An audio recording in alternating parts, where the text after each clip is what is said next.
Hello friends, ધોરણ 10 સામાજિક વિજ્ઞાન પાઠ 13 ઉત્પાદન ઉદ્યોગો. આ પાઠની અંદર આપણે આજે છેલ્લો લેક્ચર છે, જેમાં આપણે જોવાનું છે ઔદ્યોગિક પ્રદૂષણ અને પર્યાવરણીય અતિક્રમણને રોકવાના ઉપાયો. અત્યાર સુધી આપણે જે જોયું તેમાં ઉદ્યોગોનું મહત્ત્વ, ઉદ્યોગોનું વર્ગીકરણ, કૃષિ આધારિત ઉદ્યોગો, ખનિજ આધારિત ઉદ્યોગો, પરિવહન ઉપકરણ ઉદ્યોગો, ઔદ્યોગિક પ્રદૂષણ અને પર્યાવરણીય અતિક્રમણ છે તેની આજે ચર્ચા કરીશું અને સ્વાધ્યાયના પ્રશ્નોની ચર્ચા કરીને આજે પાઠ પૂર્ણ કરીશું. તો પાઠની શરૂઆત કરીએ તો પહેલા લેક્ચરની અંદર આપણે જોયું હતું ઉદ્યોગોનું મહત્ત્વ. મિત્રો, કોઈ પણ દેશની આર્થિક સમૃદ્ધિ અત્યાર સુધીના જેટલા વિકાસશીલ દેશો છે તે લોકોએ ઉદ્યોગોના વિકાસ થકી પોતાના રાષ્ટ્રનો વિકાસ છે તે કરેલો છે. એટલે કોઈ પણ દેશની સમૃદ્ધિનો આધાર તે દેશના ઉદ્યોગો પર રહેલો છે. ઉદ્યોગોનો વિકાસ થાય તો જ દેશની સમૃદ્ધિ છે તે થઈ શકે છે. ત્યાર પછી આપણે ઉદ્યોગોનું વર્ગીકરણ જોયું, જેમાં શ્રમિકોની સંખ્યાના આધારે ઉદ્યોગોને બે વિભાગમાં વિભાજિત કરવામાં આવે છે: નાના પાયા પરના ઉદ્યોગો અને મોટા પાયા પરના ઉદ્યોગો. નાના પાયા પરના ઉદ્યોગો છે જેમાં શ્રમિકોની સંખ્યા ઓછી હોય છે અને ઓછા લોકોને રોજગારી પ્રાપ્ત થતી હોય, તેથી આ પ્રકારના ઉદ્યોગોને નાના પાયાનો ઉદ્યોગ છે તે કહેવામાં આવે છે. મોટા પાયા પરના ઉદ્યોગો એવા છે કે જ્યાં શ્રમિકોની સંખ્યા વધારે હોય છે. વધારે શ્રમિકો અને વધુ લોકોને રોજગારી આપતા હોવાથી તેને મોટા પાયા પરના ઉદ્યોગો કહેવામાં આવે છે. માલિકીના આધારે 4 પ્રકાર છે: ખાનગી, જાહેર, સંયુક્ત અને સહકારી. ખાનગી એટલે વ્યક્તિગત માલિકીના, જાહેર એટલે એક કરતાં વધારે સરકારની માલિકીના જે ઉદ્યોગો છે તે જાહેર ઉદ્યોગો. સંયુક્ત એટલે વ્યક્તિગત અને સરકાર બંનેના કોલેબોરેશન એટલે કે બંનેની માલિકીના ઉદ્યોગો. અને સહકારી એટલે કે સરકાર મદદ કરતી હોય અને મેનેજમેન્ટ છે તે ખાનગી કંપનીઓ દ્વારા કરવામાં આવતું હોય તેવા ઉદ્યોગો. કાચા માલના આધારે કૃષિ આધારિત અને ખનિજ આધારિત. કૃષિ આધારિત એટલે જેમાંથી ખેતીમાંથી કાચો માલ પ્રાપ્ત થતો હોય, જેમ કે શણ, ઊની, કાપડ, ખાંડ, કાગળ, ખાદ્ય તેલ, આ બધું છે તે ખેતીમાંથી કાચો માલ મેળવતો ઉદ્યોગ છે. જ્યારે લોખંડ, પોલાદ, સિમેન્ટ, કાચ વગેરે, તાંબુ, ગાળણ, રાસાયણિક ખાતર, આ બધા ખનિજ આધારિત ઉદ્યોગો છે, કારણ કે તેનો કાચો માલ છે તે ક્યાંથી પ્રાપ્ત થાય છે? ખનિજોમાંથી પ્રાપ્ત થાય છે. ત્યાર પછી આપણે કાપડ ઉદ્યોગ વિશે માહિતી મેળવી હતી. કાપડ ઉદ્યોગ ક્યાં ક્યાં સ્થપાયેલો છે તે: શણ ઉદ્યોગ, રેશમી કાપડ ઉદ્યોગ, ઊની કાપડ ઉદ્યોગ, કૃત્રિમ કાપડ ઉદ્યોગ. ભારતમાં ખાંડ ઉદ્યોગ વિશેની માહિતી મેળવી હતી. કાગળ ઉદ્યોગ, લોખંડ પોલાદ ઉદ્યોગ, ત્યાર પછી એલ્યુમિનિયમ ગાળણ ઉદ્યોગ, તાંબુ ગાળણ ઉદ્યોગ, રસાયણ ઉદ્યોગ, રાસાયણિક ખાતર, પ્લાસ્ટિક. ભારતના સિમેન્ટ ઉદ્યોગ, પરિવહન ઉપકરણ ઉદ્યોગ, જેમાં સડક વાહનો, જહાજ બાંધકામ, ઇલેક્ટ્રોનિક ઉદ્યોગ. ઇલેક્ટ્રોનિક ઉદ્યોગ છે, ભારતમાં ઇલેક્ટ્રોનિક ઉદ્યોગની શરૂઆત ઈસવીસન 1905માં રેડિયો સેટ અને ટેલિફોન ઉદ્યોગની સ્થાપના થઈ હતી. ઈસવીસન 1956માં બેંગાલુરુમાં ભારતના electronic limited BEL, Bengaluru electronic limited, બરાબર છે, BEL ની સ્થાપના થઈ હતી. તેનો મુખ્ય હેતુ સૈન્ય, આકાશવાણી અને હવામાન વિભાગના ઉપકરણો બનાવવાનો હતો. આજે ઇન્ડિયન સ્પેસ રિસર્ચ ઓર્ગેનાઇઝેશનના સહયોગની રીતે કરી તે ઇલેક્ટ્રોનિક ઉપકરણોનું ઉત્પાદન કરે છે. ભારતનો ઇલેક્ટ્રોનિક ઉદ્યોગ એક વિકસિત ઉદ્યોગ છે. ભારતમાં radio, television, telephone, cellular phone, computer વગેરે ઇલેક્ટ્રોનિક ઉપકરણો બને છે. એટલે કે આપણે અત્યારે જે કોઈ ઇલેક્ટ્રોનિક્સ ચીજ વસ્તુઓનો ઉપયોગ કરીએ છીએ તે આ બધી જ ચીજ વસ્તુઓ છે તે ઇલેક્ટ્રોનિક ઉદ્યોગની અંદર તૈયાર કરવામાં આવે છે. અને આ ઉદ્યોગ બેંગ્લોરમાં છે તે વધારે પ્રમાણમાં સારી રીતે વિકાસ પામેલો છે. આ ઉદ્યોગના પ્રતાપે લોકોના જીવન અને જીવનશૈલી અને અર્થતંત્રમાં ક્રાંતિકારી ફેરફારો થયા છે. આપણે મિત્રો, તમે કલ્પના કરો કે તમારા જીવનની અંદર આ ઇલેક્ટ્રોનિક એક પણ વસ્તુ ન હોય, મોબાઈલ ફોન ન હોય, ટીવી ન હોય, ફ્રીજ, વોશિંગ મશીન, ઇલેક્ટ્રોનિક સાધનો કોઈ પણ આપણે ઉપયોગમાં લેતા ન હોય, તો આપણું જીવન કેવા પ્રકારનું હોય? તો આ ઇલેક્ટ્રોનિકના ઉપયોગથી જ આપણા બધાના જીવનમાં ક્રાંતિકારી ખૂબ જ મોટો ફેરફાર થયો છે. ભારતમાં 1990ના દશકામાં કોમ્પ્યુટર ઉદ્યોગ હાર્ડવેર રૂપે શરૂ થયો હતો અને હાર્ડવેર ઉપરાંત સોફ્ટવેર ક્ષેત્રે પણ ભારતે અસાધારણ વિકાસ સાધ્યો છે. બેંગાલુરુ ઇલેક્ટ્રોનિક ઉદ્યોગની રાજધાની બન્યું છે. તે ભારતની સિલિકોન વેલી તરીકે પણ ઓળખાય છે. ઇલેક્ટ્રોનિક ઉદ્યોગના વિકાસ માટે દેશના જુદા જુદા કેન્દ્રમાં સોફ્ટવેર ટેકનોલોજી પાર્ક, વિજ્ઞાન પાર્ક અને પ્રૌદ્યોગિકી પાર્ક વિકસાવવામાં આવ્યા છે. અંતરિક્ષના ટેકનોલોજીના ક્ષેત્રે પણ ભારતીય ઇલેક્ટ્રોનિક ઉદ્યોગનું નોંધપાત્ર યોગદાન રહેલું છે.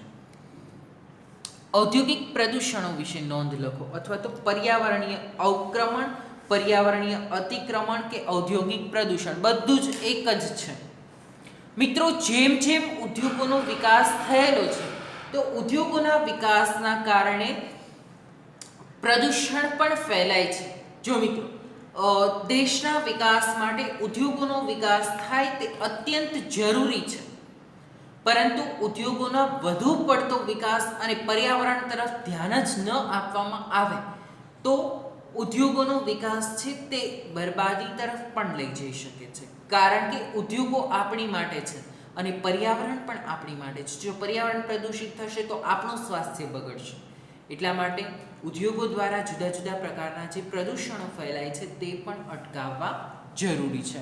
ઉદ્યોગને લીધે મુખ્યત્વે 4 પ્રકારના પ્રદૂષણો જોવા મળે છે, જેમાં હવા પ્રદૂષણ, જળ પ્રદૂષણ, ભૂમિ પ્રદૂષણ અને ધ્વનિ પ્રદૂષણ. તમે જોઈ શકો છો અહીં ફોટોઝ મૂકેલા છે, તેમાં 4 પ્રકારના પ્રદૂષણો. હવા પ્રદૂષણ શેનાથી ફેલાય છે તો ઉદ્યોગોમાંથી નીકળતા ધુમાડાના કારણે હવા પ્રદૂષણ ફેલાય છે. જળ પ્રદૂષણ, ઉદ્યોગનું ગંદુ પાણી છે તે સીધું નદીઓમાં વહેડાવવામાં આવે તો તેના લીધે જળ પ્રદૂષણ ફેલાય છે. ભૂમિ પ્રદૂષણ, ઉદ્યોગોનો રાસાયણિક કચરો છે, હાનિકારક પદાર્થો છે તે જમીન ઉપર સીધા છે તે નાખવામાં આવે છે, તેના લીધે ભૂમિ પ્રદૂષણ ફેલાય છે. ધ્વનિ પ્રદૂષણ, વાહનો દ્વારા, ઉદ્યોગોના મશીનો દ્વારા જે અવાજ થાય છે તેનાથી ધ્વનિ પ્રદૂષણ ફેલાય છે. દેશના આર્થિક વિકાસમાં ઔદ્યોગિક ઉત્પાદનોનો નોંધપાત્ર ફાળો રહ્યો છે. ઉદ્યોગો પર્યાવરણના પ્રદૂષણમાં પણ વધારો કર્યો છે અને પર્યાવરણનું અતિક્રમણ કર્યું છે. કુદરતી તથા માનવસર્જિત કારણોને લીધે પર્યાવરણની ગુણવત્તામાં ઘટાડો થાય છે, તેને પર્યાવરણીય અતિક્રમણ થયું કહેવાય. ઉદ્યોગો થકી મુખ્યત્વે 4 પ્રકારના પ્રદૂષણો જોવા મળે છે: હવા પ્રદૂષણ, જળ પ્રદૂષણ, ભૂમિ પ્રદૂષણ અને ધ્વનિ પ્રદૂષણ. આજના સ્પર્ધાત્મક જમાનામાં મોટા પ્રમાણમાં હવા અને જળ પ્રદૂષિત કર્યા છે.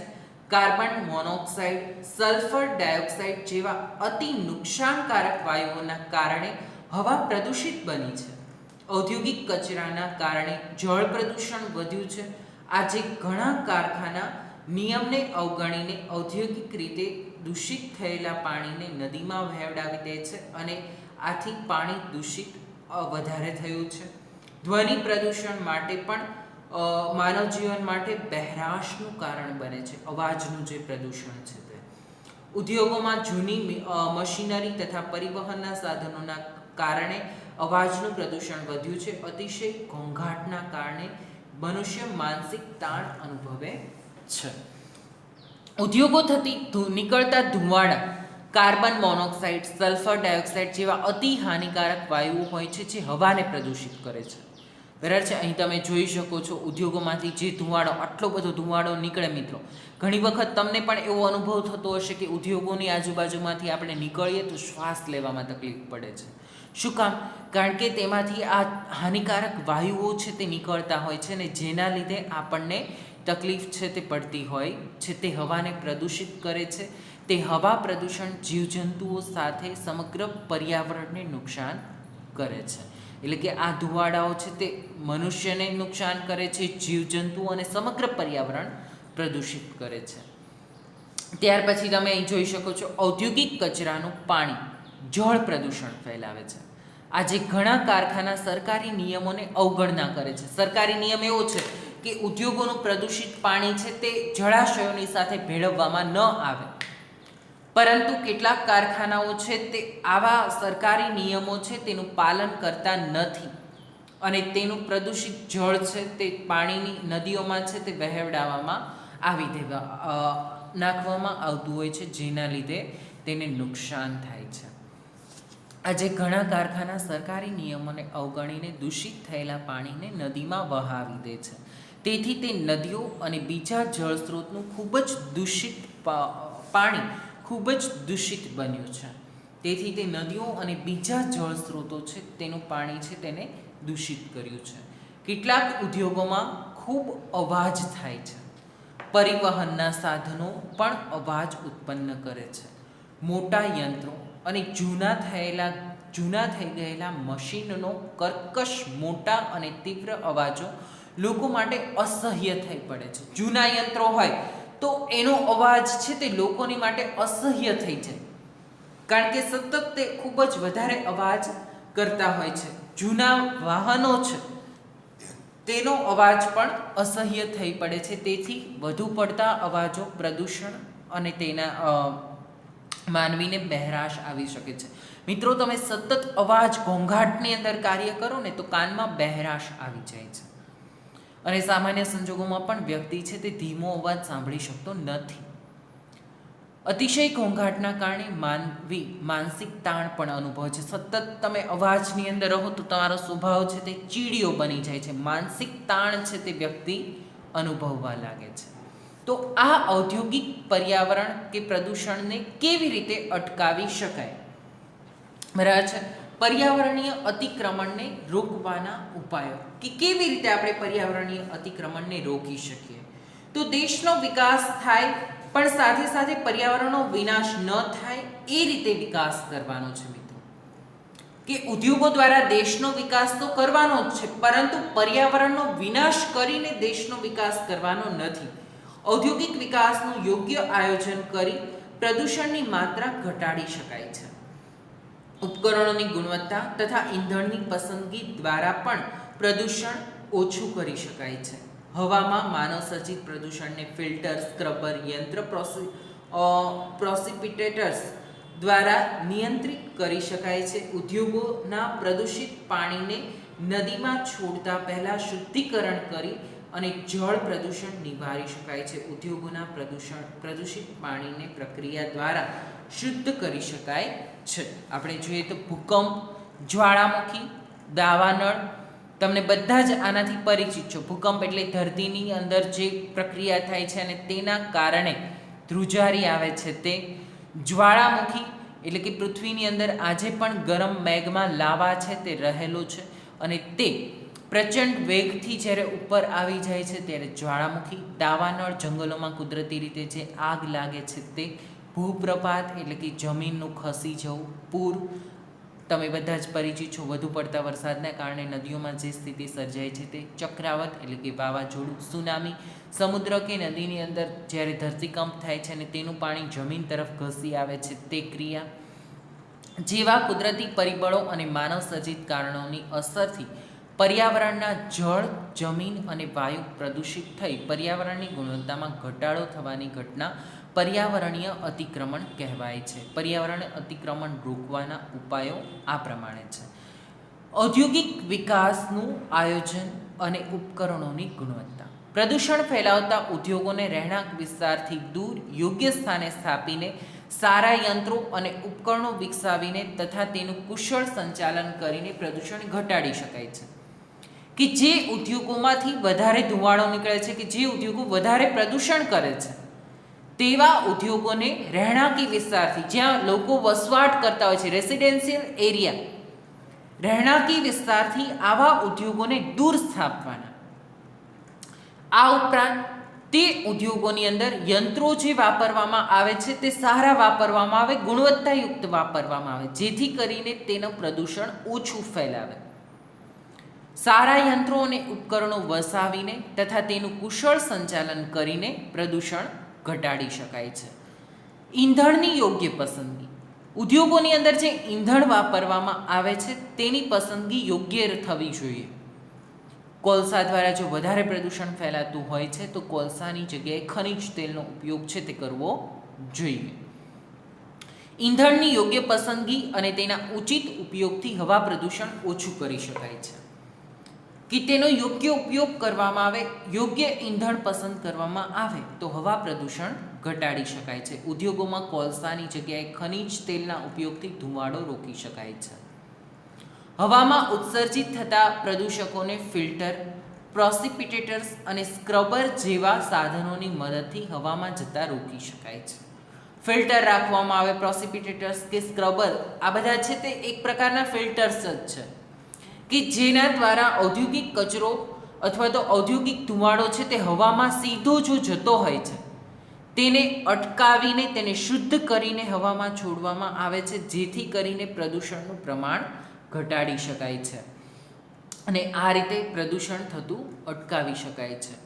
ઉદ્યોગો દ્વારા પ્રદૂષિત જળને નદીઓમાં છોડતા પહેલાં તેનું શુદ્ધિકરણ કરવાથી જળ પ્રદૂષણ ઘટાડી શકાય છે. કે ઉદ્યોગોમાંથી પ્રદૂષિત જળ છે તે નદીઓમાં સીધું જ છોડવામાં આવતું હોય તો તેની જગ્યાએ તે પ્રદૂષણને ઘટાડીને જળને શુદ્ધ કરીને છોડવામાં આવે તો જળ પ્રદૂષણ છે તે ઘટી જાય છે. ઉદ્યોગોના પ્રદૂષિત પાણીને વિવિધ પ્રક્રિયાઓ દ્વારા શુદ્ધ કરી તેને નદીમાં છોડવા યોગ્ય બનાવવામાં આવે. જમીનમાં ભૂમિનું પ્રદૂષણ નિયંત્રિત કરવા માટે 3 પ્રવૃત્તિઓ મહત્વની છે. વિભિન્ન સ્થળેથી કચરો એકઠો કરવો, પુનઃચક્રીય કચરાને અલગ પાડી તેનો ઉપયોગી બનાવવો. દાખલા તરીકે પ્લાસ્ટિક છે તે પુનઃચક્રીય કચરો છે, બરાબર છે, તો તેને ફરીવાર ઓગાળીને તેમાંથી સેકન્ડની વસ્તુઓ છે તે પ્લાસ્ટિકની બનાવી શકાય છે, તો તેનો ફરીવાર ઉપયોગ થઈ શકે તે માટેનો પ્રયાસ છે તે કરવો. જે કચરો ફરીવાર લોખંડ છે, પ્લાસ્ટિક છે, જુદી જુદી ધાતુઓ છે, આ બધો કચરો એવો છે કે જે પુનઃચક્રીય છે. બીજું વનસ્પતિજન્ય કચરો હોય તો તેમાંથી જૈવિક ખાતર બની શકે છે, તો આવી રીતે તેને અટકાવી શકાય છે. બાકીના કચરાને જમીન ભરણી માટે વાપરી તેનો નિકાલ કરવો. જમીન ભરણી એટલે શું મિત્રો? જ્યાં મોટા મોટા ખાડાઓ પડેલા છે, બરાબર છે, તેવી જગ્યાએ કચરો છે તે ઠાલવવામાં આવે એટલે તે ખાડાનું લેવલ પણ થઈ જાય અને જમીન પણ ભરાય છે અને તે રીતે તે કચરાનો નિકાલ પણ થઈ શકે છે. તો આ રીતે ઔદ્યોગિક કચરો છે તેનો યોગ્ય નિકાલ છે તે કરવો જોઈએ, જેથી કરીને પ્રદૂષણ છે તેને ઘટાડી શકાય છે. સાથે જ મિત્રો આ પાઠ છે તે અહીં પૂર્ણ થાય છે. આ પાઠમાંથી મિત્રો નકશાપૂર્તિ પણ પૂછાઈ શકે, તો આપણે નકશાપૂર્તિ ઉપર પણ એક નજર છે તે કરી લઈએ અને ત્યાર પછી સ્વાધ્યાયના પ્રશ્નોની ચર્ચા છે તે કરીએ. નકશાપૂર્તિ તમને છે તે પૂછાય, તેમાં તમારે લોખંડ પોલાદ ઉદ્યોગ કે કોઈ પણ ઉદ્યોગો વિશે પૂછાય તો તમારે નકશાપૂર્તિ છે તે પ્રકારે કરવાની રહેશે. આપણે જોઈએ તો અહીં છે તે એક બાજુ તમે જુઓ છો સંજ્ઞા સૂચિ આપેલી છે. ખાંડ ઉદ્યોગની સામે તેનો સિમ્બોલ આપેલો છે. હવે એ સિમ્બોલ જ્યાં જ્યાં દર્શાવેલો છે ત્યાં શું વિકાસ પામેલું છે? તો કે ખાંડ ઉદ્યોગ, બરાબર છે. કાગળ ઉદ્યોગ છે તો તેની સામે તેની સંજ્ઞા આપેલી છે, તે ઉદ્યોગ જ્યાં દર્શાવેલું છે ત્યાં શું છે? કાગળ ઉદ્યોગ છે. ત્યાર પછી રસાયણ ઉદ્યોગો છે તો એ સિમ્બોલ જ્યાં આપેલો છે તે રસાયણ ઉદ્યોગ દર્શાવે છે. રાસાયણિક ખાતર ઉદ્યોગ છે તો તે જ્યાં આપેલું છે તે રાસાયણિક ખાતર ઉદ્યોગ. અને તાંબુ ગાળણ, તો જ્યાં એ સિમ્બોલ આપેલો છે તે ઉદ્યોગ શું દર્શાવે છે? તાંબુ ગાળણ. ત્યાં હવે જો તાંબુ ગાળણ નહીં, ત્યાં માત્ર શું લખેલું છે? નામ લખેલું છે, બરાબર છે. આપણે દરેક ઉદ્યોગો છે તે એક એક સ્થળ તો તેનું તમને ખબર જ હોવી જોઈએ, એટલા માટે તેને જોઈ લઈએ. તો સૌથી પહેલાં આપણે જોઈએ ખાંડ ઉદ્યોગ. તો ખાંડ ઉદ્યોગ છે તે તમે અહીં જોઈ શકો છો બરેલીમાં, બરાબર છે. ત્યારબાદ ગોરખપુર, પછી અહીં પટના અને ત્યારબાદ ઔરંગાબાદ, બરાબર છે. તો આટલા સ્થળોએ ખાંડ ઉદ્યોગ આવેલો છે, તે દરેક સ્થળ છે તે તમે જોયા. ત્યાર પછી કાગળ ઉદ્યોગ, તો કાગળ ઉદ્યોગ છે તે અહીં દર્શાવેલો છે એક સ્થળે મધ્યપ્રદેશની અંદર નેપાનગર. આ સ્થળ છે તે કાગળ ઉદ્યોગનું કારખાનું છે તે દર્શાવે છે. ત્યાર પછી રસાયણો, જુદા જુદા પ્રકારના રસાયણો. તો ગુજરાતમાં રસાયણની ફેક્ટરીઓ ઘણી આવેલી છે, અમદાવાદ, વડોદરા અને ભરૂચ, બરાબર છે. ભરૂચ, અંકલેશ્વર, બરાબર છે. આ ચારેય છે તે ગુજરાતના સ્થળો છે અને અહીં રસાયણ ઉદ્યોગ છે તે આવેલા છે. પછી છે રાસાયણિક ખાતર. તો રાસાયણિક ખાતર છે તે અહીં સિંદરીમાં, તમે જોઈ શકો છો સિંદરી, ત્યારબાદ કલોલ અને કંડલા. ત્યાર પછી છે ભરૂચ અને હજીરા, તે પણ રાસાયણિક ખાતર ઉદ્યોગ સાથે પણ જોડાયેલા છે. અને તાંબુ ગાળણ ઉદ્યોગ છે તે અહીં ઘાટશિલા, બરાબર છે. તો આ ઘાટશિલા સ્થળ છે તે તાંબુ ગાળણ ઉદ્યોગ દર્શાવે છે. ત્યાર પછી દક્ષિણ ભારતમાં ખાંડ ઉદ્યોગ, કાગળ, રસાયણો, રાસાયણિક ખાતર અને તાંબુ ગાળણ ઉદ્યોગો દક્ષિણ ભારતમાં પણ આવેલા છે. તો અહીં ખાંડ ઉદ્યોગ ક્યાં ક્યાં છે? તો સોલાપુર, સતારા, કોલ્હાપુર, ઔરંગાબાદ, આ બધા સ્થળો છે તે ખાંડ ઉદ્યોગના કેન્દ્રો છે. દક્ષિણ ભારતની અંદર કાગળ ઉદ્યોગ, તો રાજમુંદ્રી સ્થળ છે આવેલું છે ત્યાં. પછી ભદ્રાવતી, દાંડેલી, મૈતુર, આ બધા છે તે સ્થળો શું દર્શાવે છે? કાગળ ઉદ્યોગ છે તે દર્શાવે છે. ત્યાર પછી રસાયણો છે તે આપણે ઉત્તર ભારતની અંદર છે તે જોયા. દક્ષિણ ભારત, ગુજરાતની અંદર રસાયણ ઉદ્યોગ ખાસ આવેલા છે. ત્યાર પછી રાસાયણિક ખાતર, તો હજીરા ખાતે છે તે રાસાયણિક ખાતરનો ઉદ્યોગ આવેલો છે. તો અહીં તમે જોઈ શકો છો હજીરા.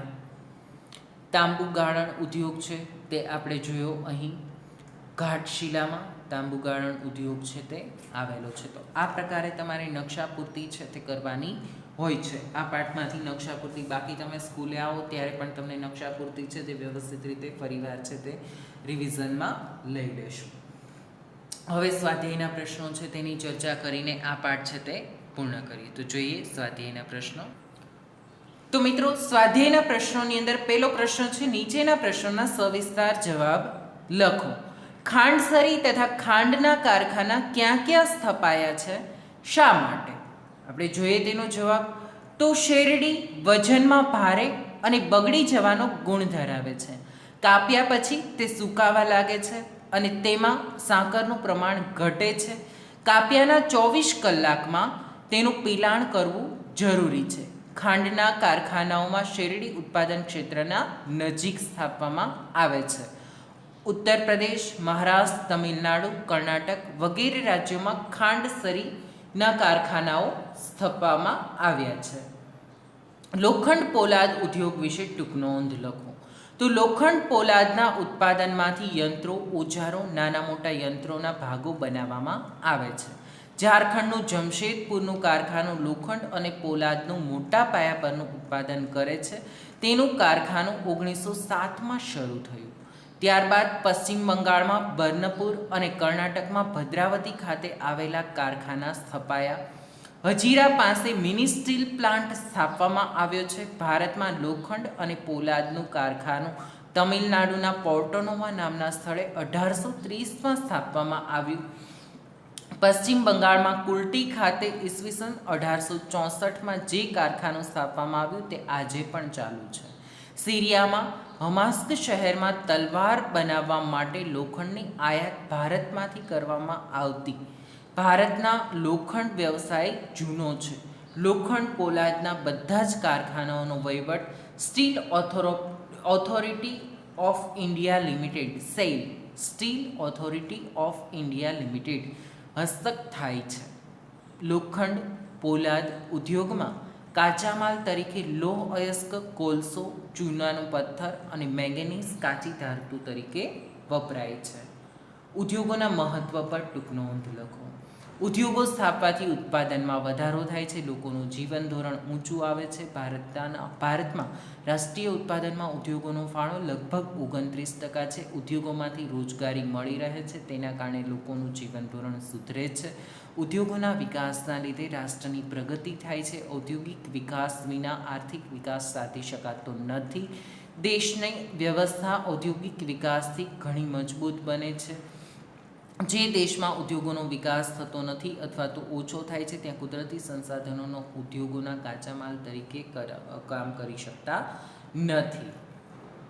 ત્યાર પછીનો પ્રશ્ન છે, સુતરાઉ કાપડ ઉદ્યોગ વિશે નોંધ લખો. સૌ પ્રથમ સુતરાઉ કાપડ મુંબઈમાં સુતરાઉ કાપડની મિલ સ્થપાઈ. ત્યારબાદ ગુજરાતમાં અમદાવાદ શાહપુર મિલ અને કેલિકો મિલ સ્થપાઈ. ઔદ્યોગિક અર્થવ્યવસ્થામાં સુતરાઉ કાપડનો ઉદ્યોગ મુખ્ય છે. તે સૌથી વધુ રોજગારી અપાવતો ઉદ્યોગ છે. દેશમાં લગભગ 3.5 કરોડ લોકોને રોજગારી આપે છે. દેશની મોટાભાગની મિલો મહારાષ્ટ્ર, તમિલનાડુ, મધ્યપ્રદેશમાં કેન્દ્રિત થયેલી છે.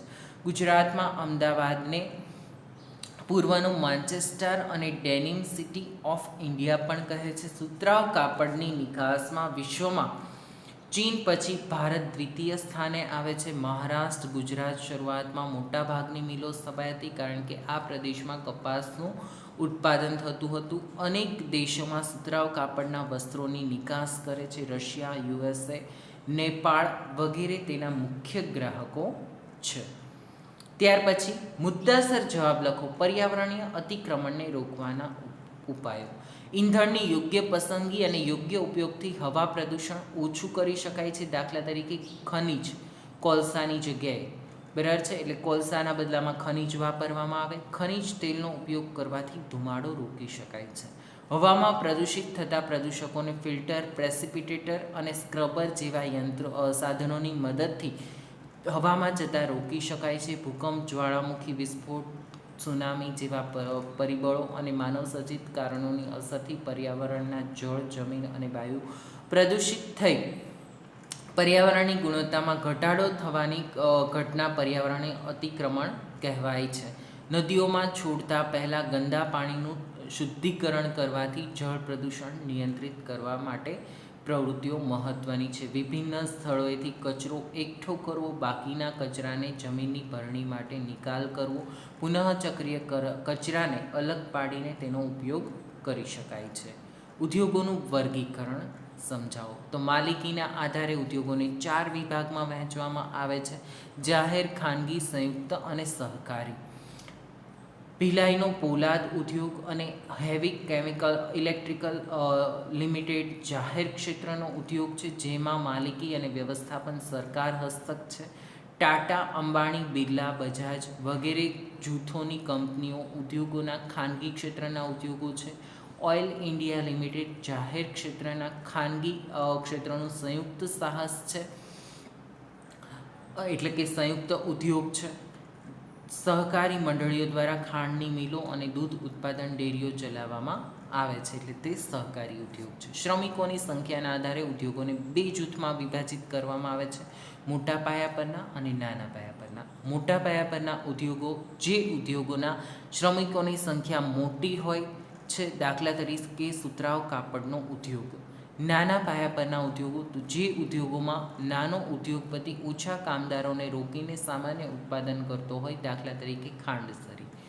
કાચા માલના સ્ત્રોતના આધારે ઉદ્યોગોને કૃષિ આધારિત અને ખનિજ આધારિત જૂથમાં વહેંચવામાં આવે છે. કૃષિ આધારિત ઉદ્યોગોમાં સુતરાઉ કાપડ, રેશમી કાપડ, શણ, ઊની કાપડ વગેરેનો સમાવેશ થાય છે. ખનિજ આધારિત ઉદ્યોગોમાં લોખંડ, પોલાદ, સિમેન્ટ કારખાના,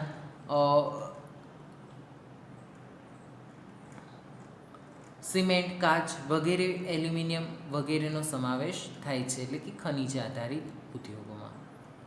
ત્યાર પછી છે નીચેના પ્રશ્નોના ટૂંકમાં જવાબ આપો. ભારતમાં જહાજ બાંધકામના મુખ્ય કેન્દ્રો કેટલા છે, તે ક્યાં આવેલા છે? તો મુખ્ય કેન્દ્રો 5 છે: મુંબઈ, કોલકાતા, વિશાખાપટ્ટનમ, માર્માગોવા અને રાંચી.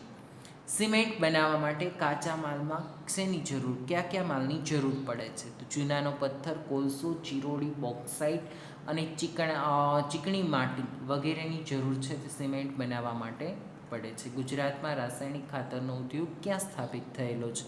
કલોલ, ભરૂચ, વડોદરા, કંડલા, હજીરા વગેરે સ્થળોએ રાસાયણિક ખાતરનો ઉદ્યોગ સ્થાપિત થયેલો છે. ગુજરાતમાં કાગળ ઉદ્યોગના 4 કેન્દ્રોના નામ જણાવો. રાજકોટ, વાપી, વડોદરા, અમદાવાદ, સુરત અને વલસાડ કાગળ ઉદ્યોગના ગુજરાતના કેન્દ્રો છે. નીચેના નગરોમાં કયા નગરને સુતરાઉ કાપડનું વિશ્વ મહાનગર? મુંબઈ, બરાબર છે, સુતરાઉ કાપડનું વિશ્વ મહાનગર. અમદાવાદમાં પણ સુતરાઉ કાપડનો ઉદ્યોગ સારા પ્રમાણમાં વિકસેલો છે, પરંતુ વિશ્વ મહાનગર તરીકે મુંબઈ. વિશ્વમાં શણની નિકાસમાં ભારતનો ક્રમ કયો છે? તો વિશ્વમાં શણની નિકાસમાં ભારતનો ક્રમ દ્વિતીય છે, એટલે કે બીજો છે. ભારતનું કયું નગર સિલિકોન વેલી તરીકે જાણીતું છે? બેંગાલુરુ. ઇલેક્ટ્રોનિક ઉદ્યોગ ત્યાં સ્થપાયેલો છે, ખૂબ જ સારા પ્રમાણમાં તેનો વિકાસ થયેલો છે, એટલા માટે તે સિલિકોન વેલી તરીકે જાણીતું છે. ગુજરાતમાં મિની સ્ટીલ પ્લાન્ટ ક્યાં સ્થાપિત થયો છે? હજીરા ખાતે. અને નીચેનામાંથી કઈ જોડી ખોટી છે? આંધ્રપ્રદેશ બન્નાપુર છે તે જોડી ખોટી છે. આ સાથે જ આ પાઠ છે તે પૂર્ણ થાય છે. હવે પછી આપણે નેક્સ્ટ લેક્ચરની અંદર નવો પાઠ શરૂ કરવાના છીએ, જે પાઠ છે ભાવ વધારો અને ગ્રાહક જાગૃતિ. 18મો પાઠ છે. પાઠ થોડોક મોટો છે પરંતુ ખૂબ જ વ્યવહારુ છે. વસ્તુઓની કિંમત તમે બધા જ મિત્રો ચૂકવો છો, ક્યાં છેતરાઓ છો, ભાવ વધારો શું કામ થાય છે, ગ્રાહક તરીકે આપણી પાસે કયા કયા અધિકારો રહેલા છે અને આપણે કઈ કઈ જગ્યાએ ફરિયાદ નોંધાવી શકીએ છીએ તેના વિશેની માહિતી આ પાઠમાંથી આપણે મેળવશું. વ્યવહારુ પાઠ છે આ પાઠ. 13મો ઉત્પાદન ઉદ્યોગો પૂરો થયો છે. સ્વાધ્યાયના દરેક પ્રશ્નોના જવાબ છે તે તમારે ફેરબુકની અંદર તેની નોંધ કરી લેવાની છે. સાથે જ લેક્ચર પણ અહીં પૂર્ણ થાય છે. સ્વાધ્યાયના બધા જ પ્રશ્નો ફેરબુકમાં વ્યવસ્થિત રીતે લખી લેજો. એક વખત પાઠ પણ શાંતિથી વ્યવસ્થિત રીતે તેનો અભ્યાસ છે તે કરી લેજો. ત્યાં સુધી રાખીએ છીએ. Thank you.